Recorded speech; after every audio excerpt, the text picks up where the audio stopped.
Hello friends, welcome to Uttarakhand next exam. आज की यह वीडियो आपके आगामी एग्जाम के लिए बहुत ही महत्वपूर्ण साबित होने वाली है, तो वीडियो को लास्ट तक देखना और पीडीएफ के लिए टेलीग्राम लिंक ज्वाइन करें। तो चलिए देखते हैं आज का पहला क्वेश्चन है कि निम्न में से कौन सा सुमेलित नहीं है। पहला है अक्ष क और श से मिलकर बना है, त्र त और र से मिलकर बना है, ज्ञ जो है ज और ज्ञ से मिलकर बना है, और श जो है स्र जो है श और र से मिलकर बना हुआ है। तो इसका सही आंसर आ जाएगा ऑप्शन नंबर 4। जो श्र है वो बना हुआ होता है ये वाली श, और प्लस र से मिलकर बना हुआ होता है इसके नीचे हलंत, इससे बना हुआ होता है श्र। बाकी तीनों बिल्कुल सही हैं। नक्षत्र और ज्ञ इसी तरीके से इन दो वर्णों के मेल से बने हुए होते हैं। इनको हम संयुक्त व्यंजन भी कहते हैं। अगर आपको पूछेगा कि संयुक्त व्यंजन क्या होते हैं तो आप बताओगे संयुक्त व्यंजन जो एक से ज़्यादा व्यंजनों से मिलकर बने हुए होते हैं उनको संयुक्त व्यंजन कहते हैं। और संयुक्त व्यंजन हमारे पास 4 होते हैं, अक्ष, त्र, ज्ञ और श्र। और वो कैसे मिलकर बने होते हैं तो ऐसे होते हैं, आपको इसका ध्यान रखना है। नेक्स्ट क्वेश्चन है निम्न में से कौन सा तद्भव तत्सम युग्म सुमेलित है। पहला है अहीर का अभीर, दूसरा है खुरपा का छुरप्र, तीसरा है कहार का स्कंदभार, और चौथा है भूख का भद्रक। तो इसका सही आंसर आ जाएगा ऑप्शन नंबर 4, फूक का भद्रक। भूख का भद्रक नहीं होता है बल्कि इसका होता है बुभुक्षा, बुभुक्षा। और जो भद्रक है इसका होता है भला, भद्रक का भला होता है, भला भला इसका तद्भव आ जाएगा, और भद्रक जो है ये तत्सम हो जाएगा। नेक्स्ट क्वेश्चन है निम्न में से कौन से विकारी शब्द हैं। तो इनमें से जो संज्ञा, सर्वनाम और विशेषण और क्रिया है इनको हम क्या कहते हैं, विकारी शब्द कहते हैं। विकारी शब्द वे होते हैं जिनमें कि विकार उत्पन्न हो जाए, मतलब जिनका परिवर्तन हो जाता है उनको विकारी शब्द कहते हैं। नेक्स्ट क्वेश्चन है निम्न में से रिश्वत शब्द का पर्यायवाची है। तो हमें बताना है कि रिश्वत शब्द का पर्यायवाची कौन सा है। पहला है हुल्लड़, दूसरा घरनी, तीसरा है उत्कोच, चौथा है मुनासिब। तो इसका सही आंसर आ जाएगा ऑप्शन नंबर सी, उत्कोच। उत्कोच और एक और होता है घूस। तो ये दो होते हैं रिश्वत के पर्यायवाची। नेक्स्ट क्वेश्चन है निम्न में से वज्र का विलोम है। तो वज्र का विलोम बताना है। पहला है कुसुम, दूसरा करुण, तीसरा है आवज्र और चौथा है वज्रासन। तो इसका सही आंसर आ जाएगा ऑप्शन नंबर ए, कुसुम। कुसुम जो है ये आ जाएगा वज्र का विलोम। नेक्स्ट क्वेश्चन है किसी मुद्दे पर लेख लिखने में उस ताजी घटना का उल्लेख करना जिसके कारण मुद्दा चर्चा में आया है कहलाता है। पहला है पीत पत्रकारिता, दूसरा है पेज पत्रकारिता, तीसरा है आप एड और चौथा है न्यूज़ पैग। तो इसका सही आंसर आ जाएगा option number 4, news peg. News peg कहलाता है जब किसी मुद्दे पर हमें लेख लिखना हो और उस ताज़ी घटना का उल्लेख हम उस मुद्दे पर करते हैं तो उसे कहते हैं न्यूज़ पैग। नेक्स्ट है संख्यासुर शब्द में कौन सी संधि है। पहला है वृद्धि संधि, दूसरा है गुण संधि, तीसरा है यण संधि और चौथा है अयादि संधि। तो इसका सही आंसर आ जाएगा ऑप्शन नंबर 3, यण संधि। संख्यासुर शब्द में जो है यण संधि है। जब आप इसको स्प्लिट करोगे संख्या प्लस ईश्वर तो ये बन जाएगा संख्यासुर, और इसमें आ जाएगी यण संधि। नेक्स्ट क्वेश्चन है कि कौन सी कुमाऊनी लोकोक्ति या उसका अर्थ जो है वो सुमेलित नहीं है। पहला है कि डाड़ी के पकै उताड़ी के खे अकेलापन, दूसरा है संग जाई यूथ, संग जान ऊन, अनुभव शून्यता, तीसरा है सासुक हाथों को गुलमुल घास, असंभव बात, और चौथा है कि काटक खुट लोअक कपाल, एक साथ सारे काम करना। तो इसका सही आंसर आ जाएगा ऑप्शन नंबर 4, काटक खुट लोअक कपाल। इसका मतलब होता है कि परिश्रम करना, घोर परिश्रम करना। बाकी ये तीनों बिल्कुल सही सुमेलित हैं। नेक्स्ट है किसी महत्वपूर्ण विषय अथवा जनसाधारण के हित में किसी आदेश प्रस्ताव की सार्वजनिक सूचना को क्या कहते हैं। पहला है राजपत्र, दूसरा है अधिसूचना, तीसरा है अधिकृत प्रत और चौथा है प्रेस विज्ञप्ति। तो इसका सही आंसर आ जाएगा ऑप्शन नंबर 4, प्रेस विज्ञप्ति। जब हम किसी जनसाधारण को मतलब लोगों को उनके हित में जब कोई आदेश या प्रस्ताव दिया जाता है तो न्यूज़पेपर में आप एक कॉलम देखते होंगे जहाँ पे प्रेस विज्ञप्ति लिखा होता है, तो उसे सार्वजनिक सूचना के तौर पर दी जाती है। नेक्स्ट है निम्न में से कौन सा अशुद्ध वाक्य है। पहला है अधिकारियों ने कागजात का निरीक्षण किया, दूसरा है कि अधिकारियों ने कागजात का परीक्षण किया, तीसरा है कि अधिकारियों ने कागजात की जांच की, और चौथा है अधिकारियों ने कागजात का अन्वेषण किया। तो इसका सही आंसर आ जाएगा ऑप्शन नंबर 3, अधिकारियों ने कागजात की जाँच की। जो अधिकारी है वो क्या करेंगे, जाँच करेंगे। नेक्स्ट है निम्न क्रम में सही मेल नहीं है। तो जो सही मेल नहीं है वो बताना है। पहला दिया है कि ग्रह का अर्थ दशा और गृह का अर्थ घर, दूसरा है कि चिर का अर्थ बहुत समय, चीर का अर्थ वस्त्र का खंड, तीसरा दिया है कि तरणी का अर्थ सूर्य और तरणी का अर्थ नाव, चौथा दिया है कि मात्र का अर्थ केवल और मात्र का अर्थ माता। तो इनमें से जो सुमेलित नहीं है वो है ऑप्शन नंबर 1, ग्रह का अर्थ दशा। दशा नहीं होता है, ग्रह तो एक प्लैनेट होता है, और बाकी ये ग्रह बिल्कुल सही दिया है। नेक्स्ट है अपादन कारक युक्त वाक्य है। पहला है महेंद्र पेड़ पर चढ़ रहा है, दूसरा है माँ बच्चे को केला दे रही है, तीसरा है कि रहीम घर से बाहर आ रहा है, चौथा है कमला कलम से लिखती है। तो इसका सही आंसर आ जाएगा ऑप्शन नंबर 3, रहीम घर से बाहर आ रहा है। क्योंकि जो अपादान कारक होता है उसकी विभक्ति चिन्ह होती है से, और सेम होता है करण कारक का भी। करण कारक का भी विभक्ति चिन्ह होती है से, लेकिन करण कारक वहाँ पे आता है जब हम किसी कार्य को किसी साधन के द्वारा कर रहे होते हैं तो उसको बोलते हैं करण कारक। जैसे कि राम ने रावण को बाण से मारा, तो किससे मारा? बाण से मारा। इस तरीके से ये कमला जो है कलम से लिख रही है, तो यहाँ पे करण कारक आ जाएगा। लेकिन जब अपादान कारक की बात करते हैं तो यहाँ पे अलगाव का भाव उत्पन्न होता है, मतलब कि अलग होना। जैसे कि रहीम घर से बाहर आ रहा है, तो बाहर से अलग हो रहा है। हिमालय से गंगा निकलती है, हिमालय से अलग हो रही है गंगा। पत्ते पेड़ से गिरते हैं, तो पत्ते जो है पेड़ से अलग हो रहे हैं, तो वहाँ पे आता है अपादान कारक। नेक्स्ट है, निम्नलिखित में से the Chipko movement a people's history पुस्तक के लेखक है। पहला है शेखर पाठक, दूसरा है रामचंद्र गुहा, तीसरा चंद्र प्रसाद भट्ट और चौथा है सुंदरलाल बोगड़ा। तो इसका सही आंसर आ जाएगा ऑप्शन नंबर ए, शेखर पाठक। नेक्स्ट क्वेश्चन है, गार्डनर के द्वारा कुमाऊं तथा गढ़वाल में प्रथम राजस्व बंदोबस्त किस वर्ष लागू किया गया? पहला है 1799, दूसरा है 1815, तीसरा है 1856 और चौथा है 1902। तो इसका सही आंसर आ जाएगा ऑप्शन नंबर बी, 1815। 1815 में किया गया था गार्डनर द्वारा कुमाऊं और गढ़वाल के प्रथम राजस्व बंदोबस्त। नेक्स्ट है कि इनमें से कौन सा सुमेलित नहीं है? पहला है सघन फसल उत्कृष्ट केंद्र सैलाकुई, दूसरा है अरोमा पार्क काशीपुर, तीसरा है मृदा प्रशिक्षण प्रयोगशाला भवाली और चौथा है चाय फैक्ट्री उधम सिंह नगर। तो इसमें जो सुमेलित नहीं है वो है ऑप्शन नंबर ए, चाय फैक्ट्री उधम सिंह नगर। जो चाय फैक्ट्री है ये उत्तराखंड में 4 जगह पे हैं, उनके नाम आपको याद रखना है। पहला है नौटी, दूसरा है यहाँ पे घोड़ाखाल, तीसरा है चंपावत और चौथा है कौसानी। नेक्स्ट है, निम्न में से कौन व्यक्ति कंपेनियन ऑफ इंडिया अंपायर से सम्मानित है? पहले है पंडित नैन सिंह रावत, दूसरे हैं मेजर सुमन गवानी, तीसरे हैं जयेंद्र भट्ट, चौथा है गब्बर सिंह नेगी। तो इसका सही आंसर आ जाएगा option number A, Pandit Nain Singh Rawat. इनको सम्मानित किया गया है कंपेनियन ऑफ इंडिया एम्पायर्स दी। नेक्स्ट है, उत्तराखंड में निम्न में से कौन इतिहासकार सुमेलित नहीं है? पहला है बद्रीदत्त पांडे कुमाऊं का इतिहास, यहाँ पे बद्रीदत्त पांडे है, बद्रीदत्त पांडे कुमाऊं का इतिहास। दूसरा है हरिकृष्ण रतोड़ी गढ़वाल का इतिहास, तीसरा है शिव प्रसाद डबराल चारण उत्तराखंड का इतिहास और चौथा है डॉक्टर मदन चंद्र भट्ट उत्तराखंड का नवीन इतिहास। तो इसमें से जो सम्मिलित नहीं है वो है ऑप्शन नंबर 4, डॉक्टर मदन चंद्र उत्तराखंड का नवीन इतिहास। उत्तराखंड का जो नवीन इतिहास है इसके लेखक हैं डॉक्टर यशवंत कटौच और जो मदन चंद्र जी की रचना है वो है हिमालय का इतिहास।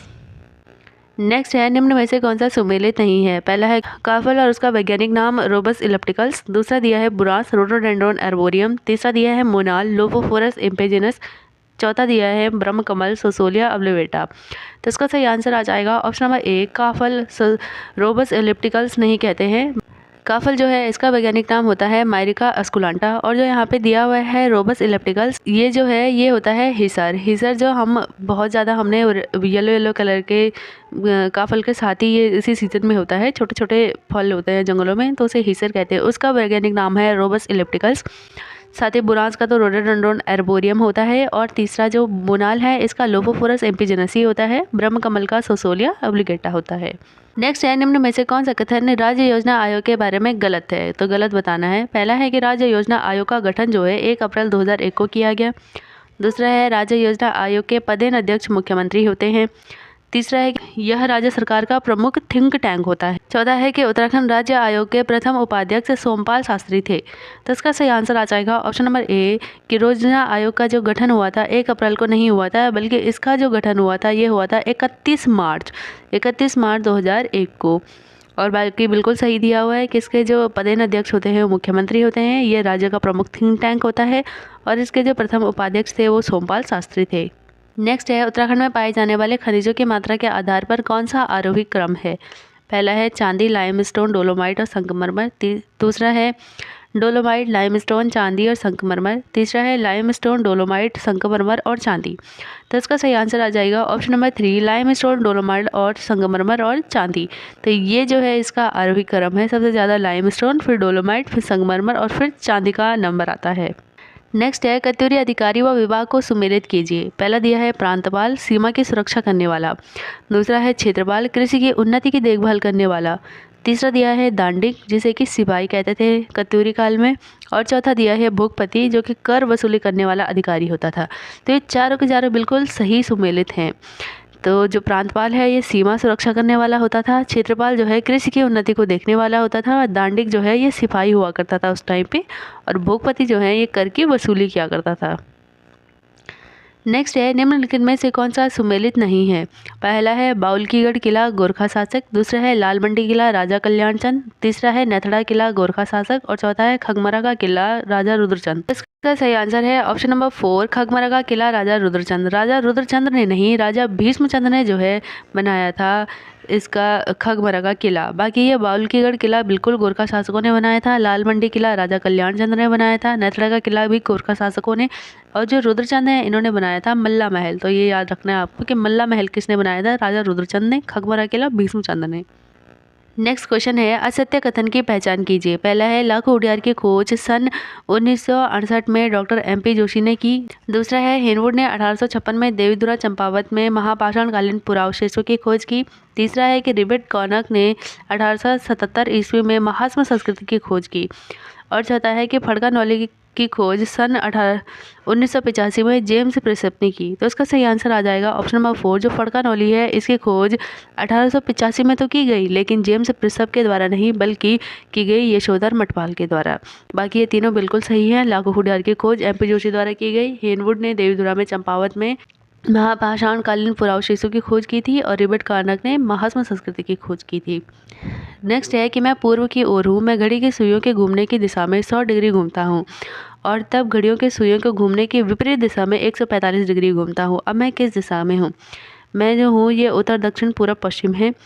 कह रहा है कि मैं कहाँ पे हूँ? मैं पूर्व की ओर हूँ, तो मैं यहाँ पे खड़ा हूँ, और यहाँ से मैं 100 डिग्री जो है सुइयों के घूमने की दिशा में घूमता हूँ। तो ये घड़ी है, घड़ी की सुइयाँ नीचे को घूमेंगी, तो मैं भी नीचे को घूमूंगा। हमें पता है कि यहाँ पे जो है 90 डिग्री का एंगल होता है, तो मैं 90 डिग्री तो इतना आता हूँ, उसके बाद थोड़ा सा इतना और ले लेता हूँ, तो ये कितना हो जाएगा? 100 डिग्री हो जाएगा। 100 डिग्री जो है इस दिशा में घूमता हूँ। फिर कह रहा है कि 145 डिग्री विपरीत दिशा में घूमता हूँ जब सूर्यों के घूमने की, तो ये विपरीत दिशा आ जाएगी। तो विपरीत दिशा यहाँ पे तो 100 ये हो गया, और जब ये 90 है तो इसका आधा कितना हो जाएगा? 45 हो जाएगा। तो वो अब किस दिशा में है? तो वो किस दिशा में है? ये है उत्तर, ये है पूर्व, तो ये उत्तर पूर्व दिशा में है। तो ऑप्शन नंबर B जो है इसका सही आंसर आ जाएगा, उत्तर पूर्व। नेक्स्ट क्वेश्चन कि हमको प्रश्न चिन्ह के स्थान पर कौन सी संख्या आएगी ये बताना है। पहला दिया है 318, फिर दिया है 368, फिर 345, 395, फिर दिया है 372, फिर दिया है 422, और फिर क्वेश्चन मार्क और 449 दिया हुआ है। तो हमें बताना है कि प्रश्न चिन्ह के स्थान पर कौन सा संख्या आएगी। तो जब हम 318 से लेके 368 पे जाते हैं तो यहाँ पे हो जाता है +50। फिर जब हम इससे यहाँ पे जाते हैं तो यहाँ पे हो जाता है -23। फिर अगर मैं यहाँ पे जाती हूँ तो हो जाता है ये +50।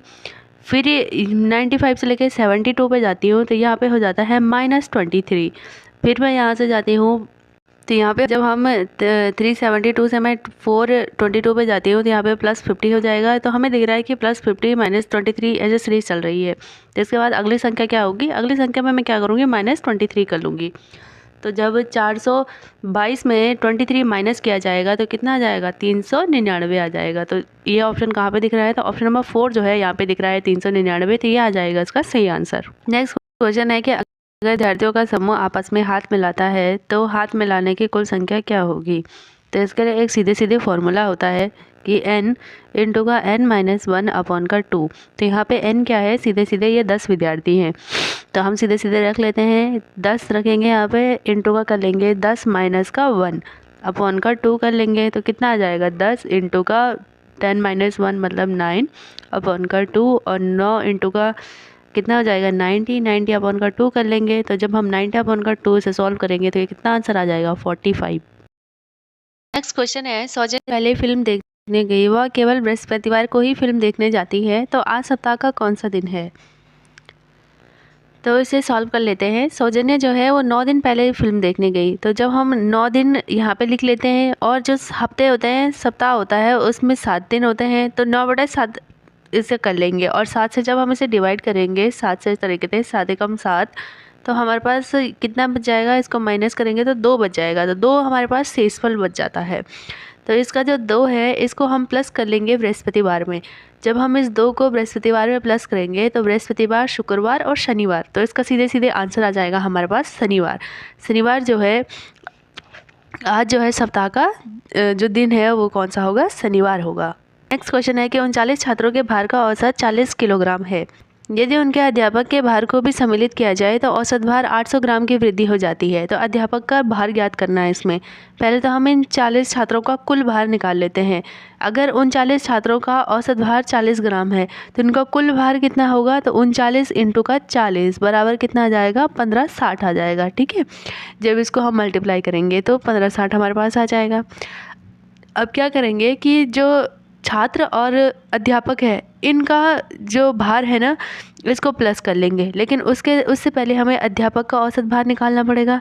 तो अध्यापक का औसत भार कितना दिया है हमको, 800 ग्राम दिया है, लेकिन हमें पता है कि ये ग्राम में है और हमें चाहिए किलोग्राम में। तो हम इसे क्या कर लेंगे, 1000 से डिवाइड कर लेंगे। तो जब हम 1000 से इसे डिवाइड करेंगे तो ये कितना जाएगा, 8/10, और इसको जब हम और डिवाइड करेंगे तो ये 0.8 किलोग्राम आ जाएगा। ठीक है, तो इतना ये आ जाएगा। तो हमारे पास जो छात्र और अध्यापक हैं ये कितने हो जाएंगे, छात्र हैं 39 और एक अध्यापक है, तो कितना हो जाएंगे टोटल हो जाएंगे 40। और ये 0.8 kg भी है, तो इसको भी क्या कर लेंगे हम इसमें काउंट कर लेंगे। तो ये हो जाएगा 14.08 kg हो जाएगा। ठीक, तो जब हम इसका औसत निकालेंगे टोटल इन लोगों का 40 लोगों का, और इसका कितना निकल रहा था, 40.8 निकल रहा था। तो इसको हम मल्टीप्लाई करेंगे तो हमारे पास लगभग आ जाएगा 1632। तो ये तो हमारे पास आया छात्र और अध्यापक का जो टोटल भार है। और जो हमारे पास ऑलरेडी छात्रों का टोटल भार था वो कितना था, 1560 था। तो इस 1560 में से अगर हम 1632 माइनस कर लेंगे तो हमारे पास आंसर कितना आ जाएगा, आंसर आ जाएगा 72। तो ये 72 जो है ये हो जाएगा जो अध्यापक है उनका भार हो जाएगा 72। तो ऑप्शन नंबर ए जो है ये आ जाएगा इसका सही आंसर। नेक्स्ट क्वेश्चन है 2024 का साहित्य का नोबेल पुरस्कार किसे दिया गया। पहला है हांगकांग, दूसरा है निहोन हिंडाल्को, तीसरा है डेविड बेकर और चौथा है डेमिस हस्पिस। तो इसका सही आंसर आ जाएगा ऑप्शन नंबर ए हांगकांग। हांगकांग को दिया गया है साहित्य का नोबेल। आपको 2024 के पूरे नोबेल पढ़ने हैं। जो निहान हिंडोल्को है ये जापान की एक संस्था है और इसे मिला है पीस का नोबेल। अगर शांति का नोबेल पूछा जाएगा तो आप बताओगे कि जापानी संस्था निहोल हिंडाल्को को दिया गया है। और जो डेविस बेकर और डेमिस हस्पिस है इन दोनों को मिला है रसायन का नोबेल, केमिस्ट्री का नोबेल इनको मिला है। आप कमेंट बॉक्स में मुझे बताओगे कि फिजिक्स का नोबेल किसे दिया गया है, जो भौतिकी का नोबेल है वो किसे दिया गया है, ये आप मुझे बताओगे कमेंट बॉक्स में। नेक्स्ट क्वेश्चन है राजकोषीय उत्तरदायिता और बजट प्रबंधन FRBM के बारे में क्या सही नहीं है। इसकी स्थापना वर्ष 2003 में की गई। दूसरा है कि इसका लक्ष्य वर्ष 2024-25 तक सामान्य सरकारी ऋण को सकल घरेलू उत्पाद के 60% तक सीमित करना था। और तीसरा है कि राजकोषीय नीति को RBI निर्धारित करता है। तो नहीं बताना है, तो ये बिल्कुल सही है कि जो FRBM है इसकी स्थापना की गई थी 2003 में। दूसरा भी बिल्कुल सही है कि इसका लक्ष्य 2024 से लेकर 25 तक सामान्य सरकारी ऋण को सकल घरेलू उत्पाद के 60% तक सीमित करना था। लेकिन जो तीसरा है ये इसका सही नहीं होगा। राजकोषीय नीति को RBI नहीं, इसको करता है वित्त मंत्रालय। तो इसे याद रखना है आपको, वित्त मंत्रालय निर्धारित करता है, न कि RBI। तो ये था आज का आखिरी क्वेश्चन। आई होप कि आपको वीडियो पसंद आई होगी। मिलते हैं अगले वीडियो में।